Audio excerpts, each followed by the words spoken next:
রতনে রতন চেনে শিয়ালে চেনে কচু। কি বললা? আই তুমি কি বললা?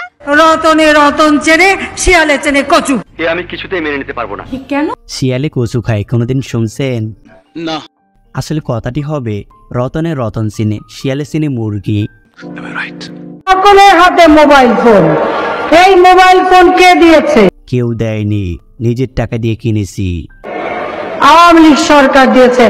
আমি বিশ্বাস করি না। কয়দিন পর তো বলবেন ঘরে ঘরে ছেলেমেয়েও আওয়ামী লীগ সরকার দিয়েছে। খালেদা জিয়া কি করেছিল জানি না।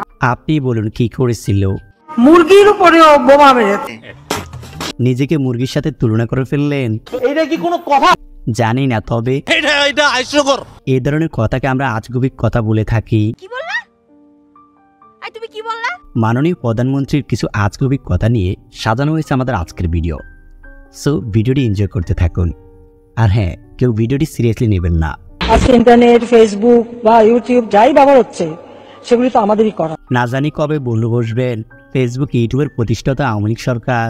কথা কি ক্লিয়ার না ভেজাল আছে? শুনলাম আপনার ছেলের বউ নাকি খ্রিস্টান। আমার ছেলে বউ ইহুদি না, হ্যাঁ সে খ্রিস্টান। খ্রিস্টান আমাদের আহলে কিতাব। এ ওয়াজ করতেছে না বক্তব্য দিতেছে রে ভাই। একটা কাউন্সিলর যদি বলে যে আপনাকে চাই না, আমি থাকবো না। ও ভাই মারো মুঝে মারো মারো মুঝে। ঠিক আছে, কখনো যদি প্রমাণ হাতে পাই তখন বুঝাবো মজা কাকে বলে। যারা এখন এই বিদ্যুৎ কেন্দ্র নিয়ে কথা বলবে, আমার মনে হয় তাদের বাড়ি বিদ্যুৎগুলি বন্ধ করে দেওয়া উচিত। বেশি বোঝা ভালো, তবে অতি বোঝা চোরের লক্ষণ। পেঁয়াজ ছাড়াও কিন্তু রান্না হয়। বলেন কি? হ্যাঁ, আমি কিন্তু করি। আমি করি তো। তোর মাথা নষ্ট।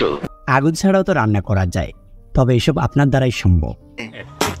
খালেদা জিয়া বলেছিল যে জোড়াতালি দিয়ে পদ্মা সেতু বানাচ্ছে। উনি যেহেতু অবশিশু, তাই হয়তো ভুলে ফেলেছে।